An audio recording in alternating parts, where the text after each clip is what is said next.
What's up, everybody? We're back at it again. Ignore my title. It's a joke. It's a joke. I think Aunt Jemima wins. Alright, we're gonna go right into it. Next floor. And it's the pretty ones. And from here on out, these floors get a little longer, so I'm gonna make it a practice right now to just be doing the like I'm gonna bracket it off like 10 floors. Every 10 floors I'm gonna make a new video. Because I'm not gonna want to make like a 1 hour long video, all things considered. Granted, these are easy floors, so if need be, I could, but I think it's better for my sanity to just keep it a buck, keep it on the EL, as the youngsters say. Haven't found the exit yet. We found a chest. This could be strength? Oh, sight's really good. Sight is really good because look what I can do now. Okay, maybe we can do that a little cleaner. But the idea is there. You already know. And then the size comes up right there, and then they just die. And we're a little closer to our unlock.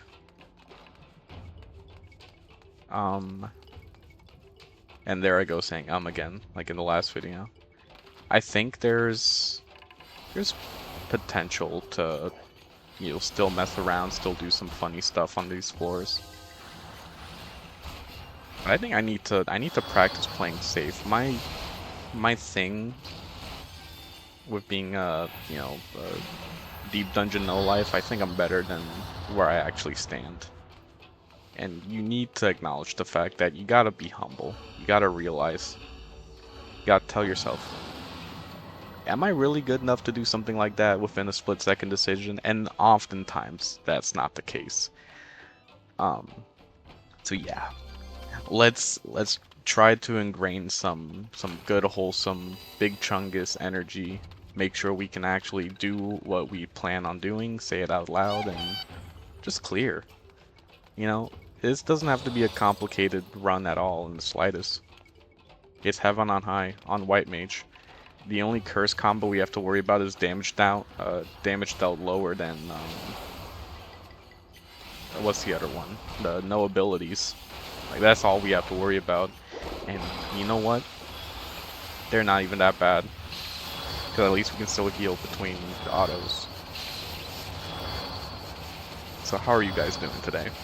Already on floor, 42. We're making some fucking headway already. Just pull some mobs right here. Pull some mobs. We have a witching there. We can, if need be. And I'm feeling like need be is required right here. I'm gonna pull more mobs. We have a witching. We can just take advantage of the fact we have it. I gotta wait for the other mobs to show up. But that works too, honestly. This guy doesn't really do a whole lot. He does the line AoE, but who's scared of that? Tell me. Not me. I ain't scared of no ghosts. And talking about that, let's transition into our topic of the day. Let's talk about some movies.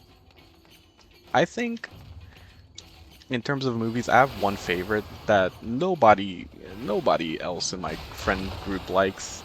It's a very niche movie, and all things considered, I can see why people don't like to watch it. I have been meaning to watch it for a bit now, only because it's been a while. Like, I like having to watch my movies, like, once in a while. And rewatch them, I mean. Not, like, watch them, like, you know what I mean. But I want to rewatch this one because it's coming up on, like, fucking a couple of years since I've last seen it. And I think it's about time to rewatch it. And it's sequel, too.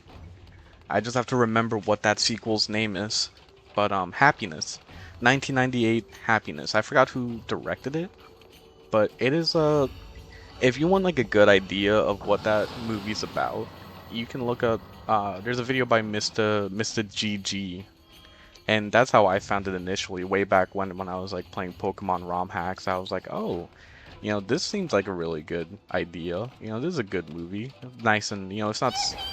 It lies in the like in the realm of like creepy movies, like I don't know, like edgy ones, I think is probably the better word. It lies in the realm of edgy movies where you can really see it kind of blossom as like something someone who watches Serbian film would like.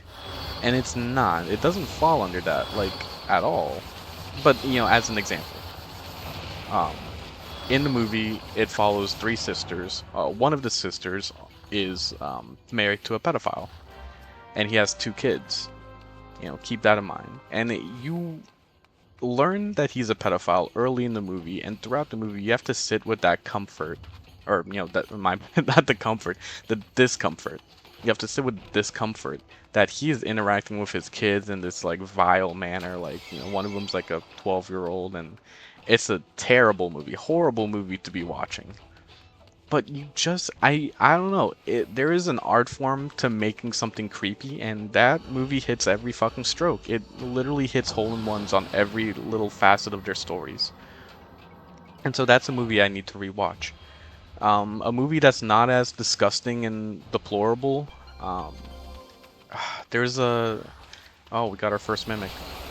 I don't know if that's our first mimic, but another movie I want to watch. I'm trying to think. There is a movie of this guy who like works at like Department of War, um, some office in there, and he's like caught in traffic and he goes on a rampage. I forgot the name of that movie. I want to watch that one too, rewatch it more so. Or any Stephen Chow. Stephen Chow's such a fun director to just watch. In terms of movies that I haven't seen before that I can watch. Backrooms. I kind of want to see that Markiplier movie too. That the new one that he released. I feel like that would be, you know, you gotta think in the back of your head. Like this guy went from being a playthrough, like an energy-filled playthrough person, and now he's just making movies. I mean, he's just doing whatever he wants, and he's learning more about the industry as he goes on. And it's so, I don't know, inspiring might be the wrong word because him and I come from totally different backgrounds, or maybe we don't. Maybe we didn't. And you know, it is interesting to see how people just evolve. People just evolve to become, you know, people that you would have never expected them to be. Like PewDiePie, after his bridge incident, was still successful, and now he's retired in Japan. It's crazy, you know, and that guy was just playing Amnesia in his, like, in his room, his dark room, working some blue-collar job. I think that, I mean, obviously, that's always the appeal of being, like, a YouTuber, or, you know, doing things that don't seem conventional. They actually get you places, you know? Like, never would I have thought that a YouTuber would have made a movie. And, you know, foolish of me to have said that, because literally, that's what YouTube is just making movies. Maybe not full length, maybe not Sundance films, but we're making a film here, and we're talking about it. Right now, the film is titled, you know, FFXIV Heaven on High Commentary Number 3, but it's still a movie. You cannot discredit me for that. The box office is gonna go negative when this gets uploaded, but it's the thought that counts. It's creating that matters. Keep that in mind at all times. Me with my finger up in the air, keep that in mind. Got no items available to us. I'm not gonna use a Serenity unless I get a copy of it. It's very tempting, but that dog right there, and the fact we have intuition for free, of course I've got to be careful. This mob has AoE, so if I hit like a trap that, like an otter trap, then I don't really care, to be honest. Honestly, it was scarier to hit a silence trap because I don't have access to echo drops.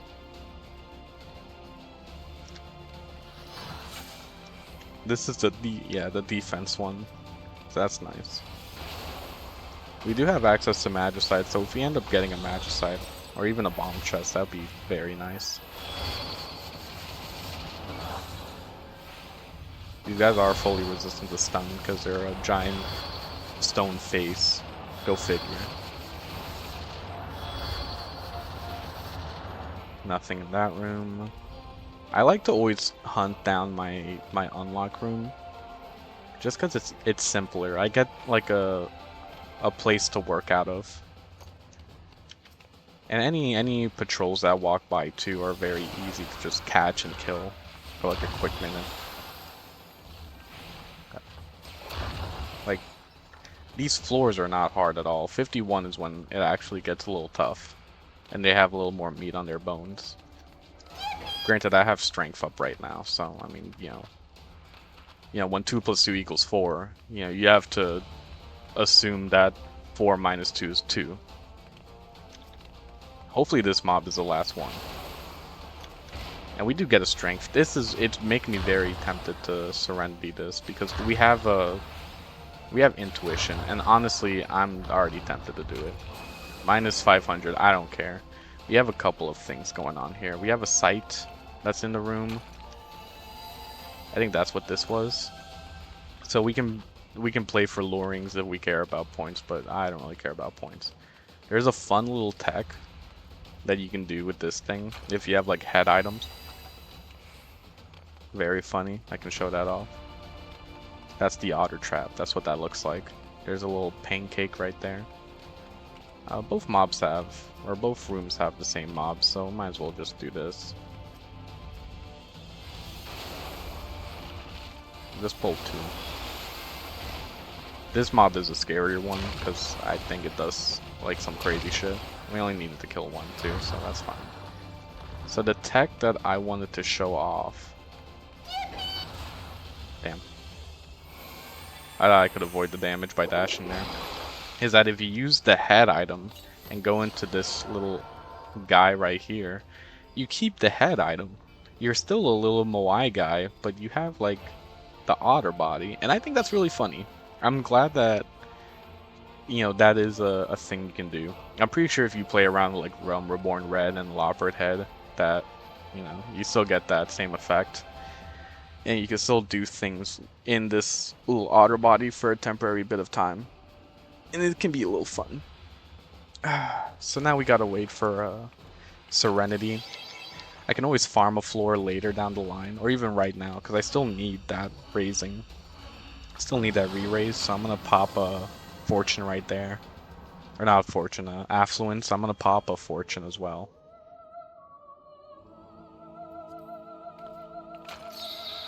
And let's see, what's our first... We got the Serenity right away, so... I mean, it just, you know, it speaks for itself. It pays itself off. Dude, we got the worm. Oh, we got a frailty, actually. That's nice. So back away. And come back in. And these mobs just die instantly. I mean, you cannot beat the frailty strength combo at all. It's too good. It's too overpowered.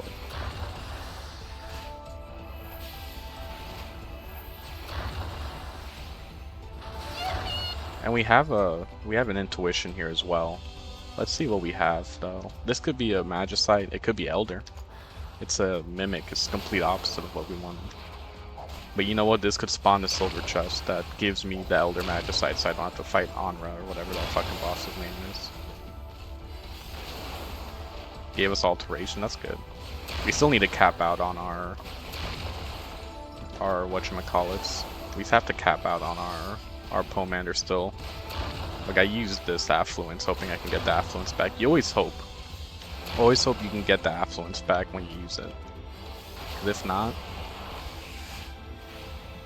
then, yeah, net negative. It's always a net negative. Because the potential...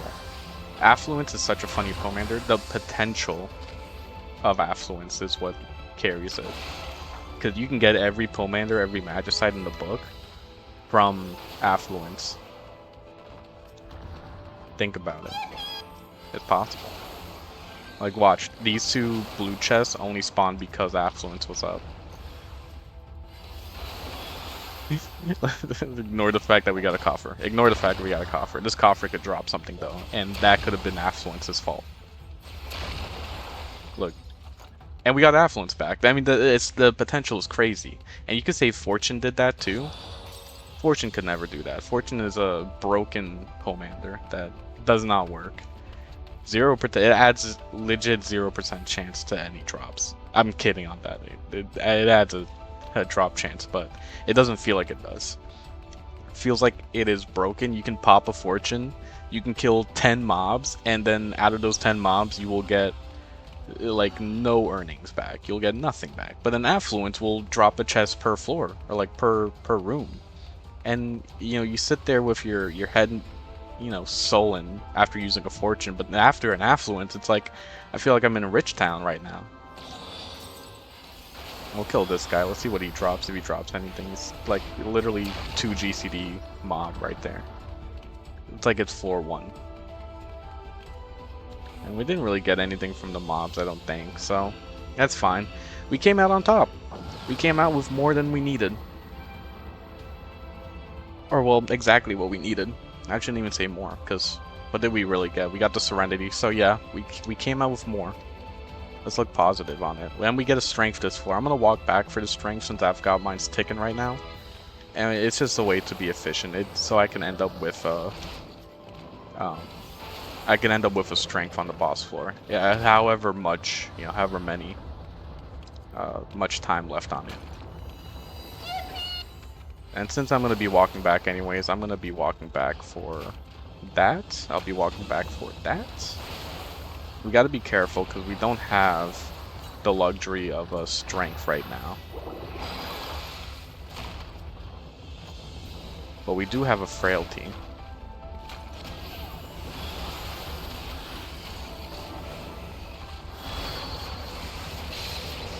And it just makes short work of these mobs. It's so easy. Like these floors are nothing. And one can only imagine that this is the last. Yeah, like I'm just gonna end up killing these mobs here. We got the intuition back, so we don't even need to go back that far. Oh well, we do, because the Strength is in the first room, right? So yeah, we'll be back. Just a nice relaxing 41 to 50, and the 50 boss is nice, and you know it adds a good amount of challenge, like a challenge that I could be chill with.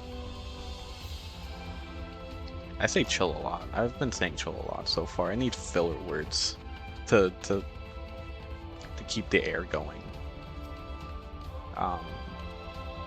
Borgana. Yeah, there's my filler word of the day. Borgana. I feel like a minion when I say that. There we go. Yoink, and then we run.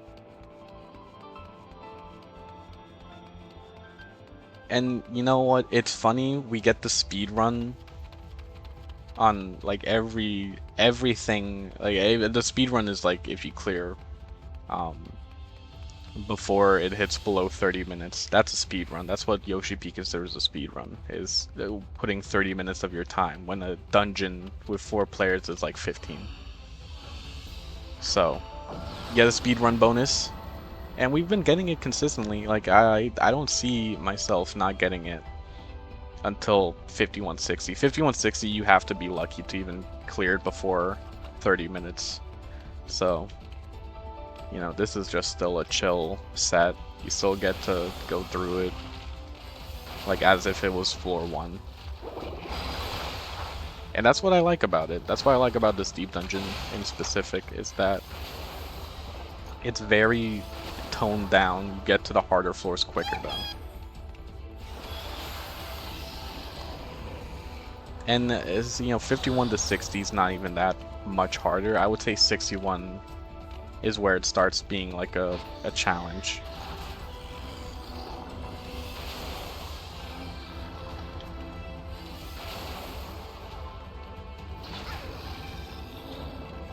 Nice. The landmines do percentage damage of your current health, so that's why it's nice to just, you know, even if you're at low health, unless a luring trap pops, and have, you know, benediction on deck. So who cares? We're at the boss. I don't have steel up, so we're gonna have to be a little careful of the damage. We're gonna have to do mechanics, is what I'm saying. He does his claw, like right away. I canceled my cast. And you just sit on the side here. He doesn't hit you on the side. He's gonna do his laser beam next, so you want to be inside the hitbox. And look, he's gonna crouch down, do his laser beam. You can walk right through him. It's the simplest way I've been doing it. His next mechanic is going to be his Eye of the Fire. Just look away. I'm not even gonna greet it because I'm not a caster. If I was a melee, I would greet it. Melee on steel can greet it without a doubt, without even thinking. I remembered to do Lucid Dreaming right there. See that? That's skill. Venison this, keep away. You don't really lose that much health. That size hits from that range, which is insane. He's gonna keep doing his mechanics here, so position him accordingly. He has his arm raise, so be like in this little nook. His next mechanic, you already remember, is gonna be the laser beam, so just be up here. He's gonna crouch down, go behind him, and you're done. Very simple boss. And he dies pretty quickly, you know. He dies almost as fast as Bima, if you don't mess up the mechanics.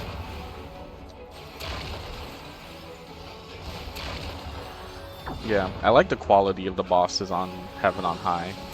They're not like too hard, but they're not like gimmicks, I guess is the way you can call it. They act like dungeon bosses, really. Like this is what I expect of a dungeon boss if I'm with a roulette. It's kind of nice. I mean, this guy literally is a dungeon boss though. He's the Scala guy, no? That's the other way to resolve it, is you forget to position yourself inside of his hitbox, and then you just... yeah.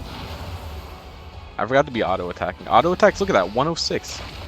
106, that's a crazy auto-attack that a white mage can produce, bro. Look at that. That took off like a nice chunk of his HP. If you think about it. My Presence of Mind Burst, we got a size going, we got that going. He's gonna lift up his little midden. Let's go. I think that's all she wrote. That is all she wrote. I'm gonna dash this one. Take that. Hold that L, bro. Hold that L. And that's it. I'm gonna greet this. There you go. And we're just gonna duty find our way out of here. That's that. Nice chill floor. Very easy. And we got some gold haloed sacks. You know, at the end of the video, we're gonna do this. We're gonna do some Gamba. It's not even, you know, it's not even close to being 25 minutes. So why not? Let's do some Gamba. Let's check it out. What do we get from our silvered? What do we get? We got Mithril Eye, we got garbage. And you know, not even bad. Not even bad. The plugin says that it's definitely overpriced on Mateus, because Mateus is full of disgusting people. Gold Haloed Sacks, Dark Vows, worth nothing. I throw that away. Lakshmi, worth nothing. Throw it away. So you know, we got garbage, but at least the Expanse is gonna you know, solve some food issues. You know, when I have to buy some more food down the line, because 46 Solrados are not gonna be enough for anything. You know, I've got more Deep Dungeon to do in the future. Think about it. Use your mind, bro. Well, that's it. We're gonna be coming back to it 51 to 60, and we're gonna leave it at this. Thank you for watching. Thank you for listening. If you reached this far, bless your heart. Kisses. Wow. Have a good day. Okay.